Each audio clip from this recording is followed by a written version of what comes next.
Hello there and welcome to another one of my Elder Scrolls Online house tours. Today I am going to show you my Lucky Cat landing property. In this first bit of the courtyard here, I didn't do a massive amount. I just kind of put more plants in those planters and put that little cart in the corner there. I was considering putting a fountain about here-ish, but when I tried it, it kind of took up too much space and looked a little bit strange, so I just left that out because I think it's quite a nice courtyard as it is. Heading down to the next level for this large pagoda thing that comes with the house, I just put some curtains on the outside, one of those really nice red guard fire pits in the middle, and a couple of chairs, so you can kind of close the curtains and make a nice little private area whilst you sit and enjoy the gorgeous view down here of the sea and the beach.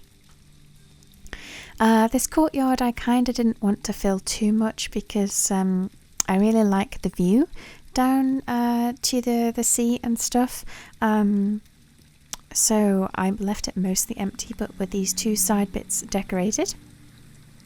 On this side I have a sort of a gaming area, I guess. I've got a fountain here and a small sitting area to the side in the shade of this tree and this wall. And then of course plenty of rugs to make it a bit more cozy.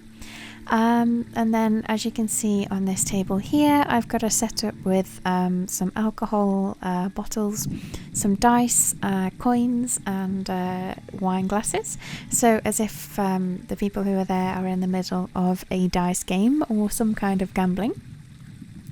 I will include some screenshots towards the end of these bits during nighttime because the lanterns look really nice. I just wanted to film the rest of the tour during Elder Scrolls Online daytime so that I could get a proper view of all of the other bits.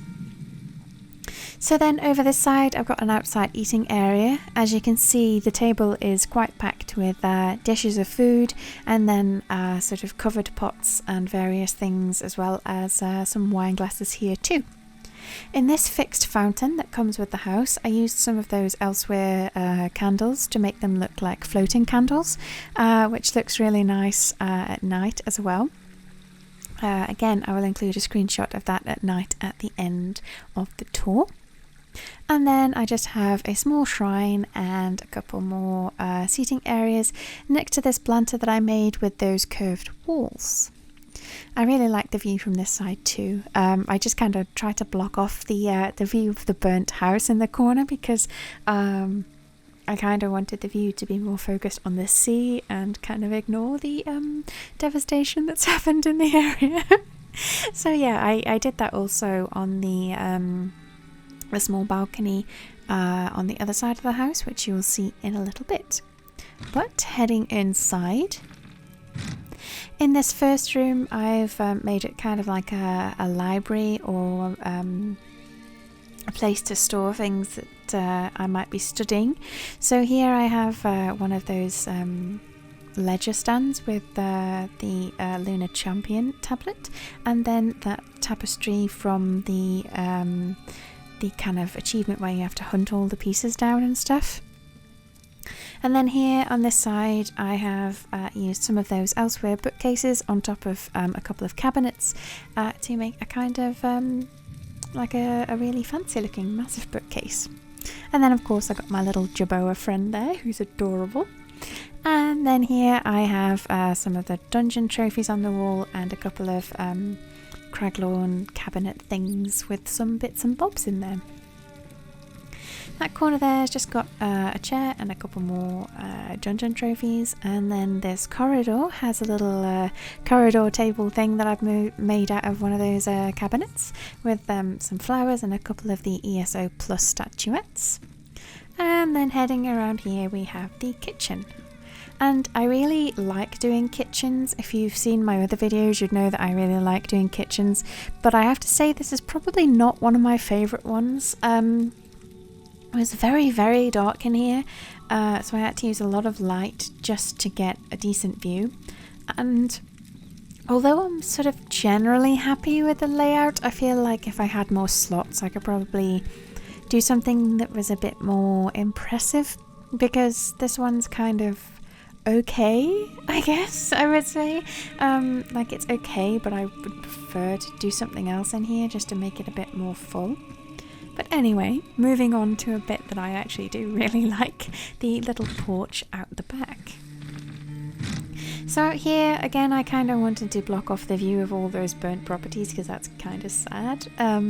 So I just made this wall here with a couple of those wedding trellis things over the top to get the flowers and all that gorgeous foliage over the top. And then I made a couple of planters either side of the door.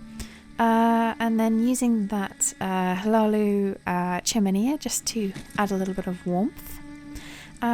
Made this kind of outdoor seating area because it's undercover if you look up, so it's kind of protected from the elements.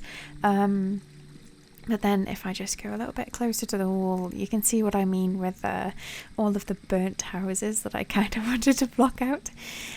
So yeah, I really like this area because it's cozy and you can't see all the devastation. So yeah, that's downstairs. I'm just gonna head upstairs. You can see here I've curtained off the stairs just so that you can turn it into a door if you wanted to and kind of close it with the curtains. And then I have some flowers and a candle at the bottom of the stairs, which is almost mirrored at the top. As I have the flowers on the stand, but then I have that candle sconce there to the side instead.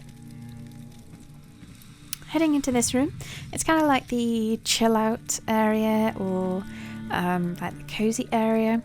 I love to make these areas with like lots of cushions and comfy seats and books and plants, and I've included the skooma bubbler because I mean we are in Khajiit land here, so yeah, just a bit of stereotyping there.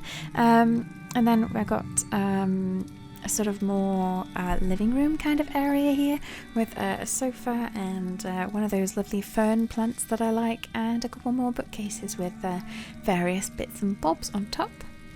And then if I just show you, you can see I've got a cat up there on top of the largest one next to the skull. And then over here we have like a sort of office kind of desk for writing with various books, the little planter thing and knickknacks on it. And then heading to the final room, which is the bedroom. I was considering adding curtains into this bit of the corridor, but then I ran out of slots, so I couldn't, unfortunately. But I did manage to get curtains over the door, so you can close that if you wanted some privacy, even though it is around the corner really, so you can't really see in unless you come this way anyway. So we've got a dressing table area there with a plant hanging from the ceiling and a couple of chairs. And then over here we have a bath in the corner because, you know, I love to have baths in my Elder Scrolls Online bedrooms because it just makes it feel more cozy to me for some reason. And then we've got some more of this gorgeous elsewhere furniture with a double bed, a couple of bedside tables, and then a really nice wardrobe and a couple of those dividers with some of that cloth hanging from it. So yeah, thank you very much for watching my tour. This is the end. I'll pop up some screenshots of nighttime views just while I'm walking to the sort of relaxing area of the home because that's where I like to log off. But yeah, I hope you enjoyed this. Let me know in the comments down below what you think. If you like it, please drop me a like. It always helps out.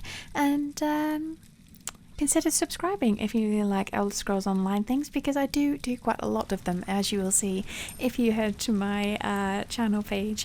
Thank you very much for watching, and I hope you join me in the next one. Bye!